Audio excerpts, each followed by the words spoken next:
যে হামলা কেন করলেন এবং গণ অভ্যুত্থানের গ্রাফিতি, এটা গণ অভ্যুত্থানে রাখা গ্রাফিতি, এটা আপনাদের কারো বাপের সম্পত্তি না। এর আগে আমরা স্লোগান দিয়েছিলাম যে দেশটা কারো বাপের না। আওয়ামী লীগ হাসিনা কথায় কথায় মুক্তিযুদ্ধ আর তার বাপের কথা বলে মানুষের উপর জুলুম করেছে।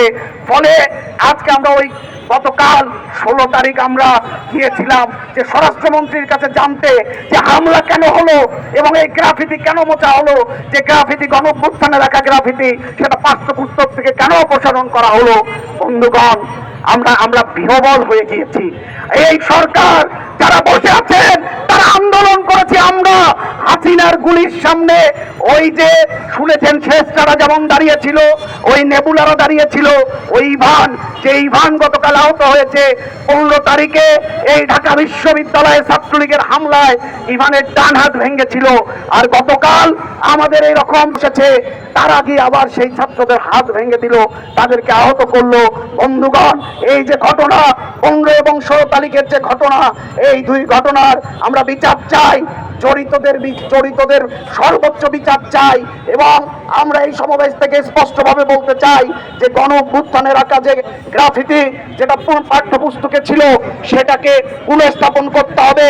এবং এই যে 15 এবং 16 জুলাইয়ের ঘটনা দায় নিয়ে অবিলম্বে এই যে স্বরাষ্ট্র উপদেষ্টা, মেরুদণ্ডহীন একজন ব্যর্থ স্বরাষ্ট্র উপদেষ্টা জাহাঙ্গীর আলম চৌধুরীকে অবশ্যই পদত্যাগ করতে হবে। আমরা আজকের এই সমাবেশ থেকে জাহাঙ্গীর আলমেরও পদত্যাগ চাই। জাহাঙ্গীর আলম চৌধুরী, আপনি সরে যান। আপনি কারো নিরাপত্তা দিতে পারেন নাই, আপনার থাকার অধিকার নাই। যদি জাহাঙ্গীর আলম যদি সরে না যায়, দিকটা আমরা ঘোরাতে জানি।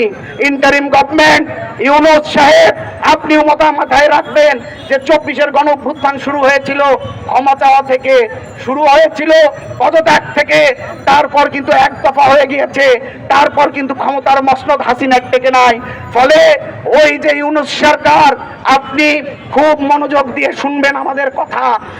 আমাদের তীর ঘুরে যাবে, আপনি বুঝবেন না আপনার মসনদ কখন কেঁপে উঠবে, কখন আপনাকে পালাতে হবে।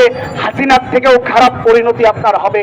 ফলে বন্ধুগণ, আমরা আজকের এই সমাবেশ থেকে এই 3 দফা দাবি সেটা স্পষ্টভাবে ঘোষণা করছি। এই 3 দফা দাবি এটা মেনে নিতে হবে।